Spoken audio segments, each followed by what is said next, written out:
ये वो ज़माना था जब दुनिया अंधेरों में डूबी हुई थी, जुल्म आम था, जहालत फैली हुई थी, कमज़ोर को कुचला जाता था, बेटी को जिंदा दफन किया जाता था और ताकतूर ही हक पर समझा जाता था। अरब की सरजमीन ख़ास तौर पर अखलाकी जवाल का शिकार थी। शराब, जवा, बदपरस्ती और कबायली लड़ाइयाँ ज़िंदगी का हिस्सा बन चुकी थीं। ऐसे में अल्लाह ताली ने इंसानियत पर सबसे बड़ा एहसान फरमाया। वो मुबारक रात मक्का की गलियां खामोश थीं। आसमान पर सितारे कुछ और ही रोशनी दे रहे थे। फरिश्तों में एक खास खुशी थी, क्योंकि वो रात करीब आज की थी जिसका इंतज़ार सदियों से हो रहा था। 12 रबी अल-अव्वल की मुबारक रात थी। हज़रत आमना बयान करती हैं कि मैंने महसूस किया कि मेरे लिए विलादत का वक्त आसान कर दिया गया और मैंने एक नूर देखा जिससे शाम के महल्लात तक रोशन हो गए। इसी लम्हे रहमत आलम इस दुनिया में तशरीफ़ ले आए। कायनात में खुशी जब नबी करीम की विलादत हुई। फारिस का आतिशकिदा जो 1000 साल से जल रहा था बुझ गया। कैसर के महल के कंगरे गर गए, सावा झील खशक हो गई, बतमुना के बलगर पड़े। ये सब इस बात का ऐलान था कि बातिल का दौर ख़त्म और हक़ का दौर शुरू हो चुका है।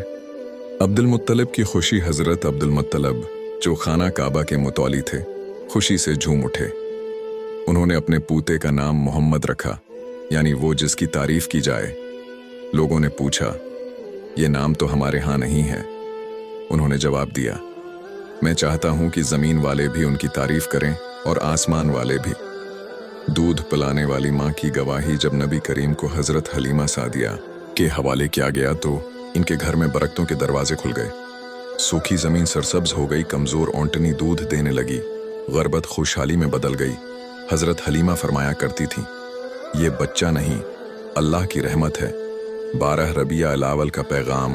12 रबीया अल-अव्वल सिर्फ यौम विलादत नहीं, बल्कि रहमत का दिन, हिदायत का दिन, अखलाक का दिन, इंसानियत की नजात का दिन नबी ने आकर सिखाया।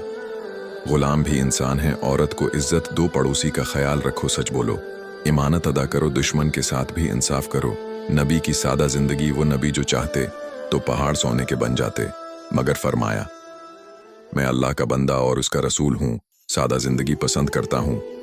वो बच्चों को सलाम करते, यतीम के सिर पर हाथ रखते, भौके के साथ खाना खाते। आज का सवाल 12 रबीया अल-अव्वल हमें सिर्फ जुलूस, नात और चरागां का पैगाम नहीं देता, बल्कि सवाल करता है, क्या हमने नबी की सुन्नत को अपनी ज़िंदगी में अपनाया? क्या हम सच बोलते हैं, वादा पूरा करते हैं, नमाज की पाबंदी करते हैं, दूसरों के लिए आसानी पैदा करते हैं? असल मोहब्बत, नबी से मोहब्बत का मतलब सिर्फ नारा नहीं, बल्कि इताअत है। अल्लाह ताला फरमाता है, कुल इन कुंतुम तुहिब्बून अल्लाह फत्तबिऊनी युहब्बिबकुमुल्लाह। इख्तितामिया दुआ। या अल्लाह, हमें नबी करीम की सच्ची मोहब्बत अता फरमा, उनकी संत पर चलने वाला बना। 12 रबीया अल-अव्वल को हमारी ज़िंदगी बदलने का ज़रिया बना। आमीन या रब्बिल आलमीन।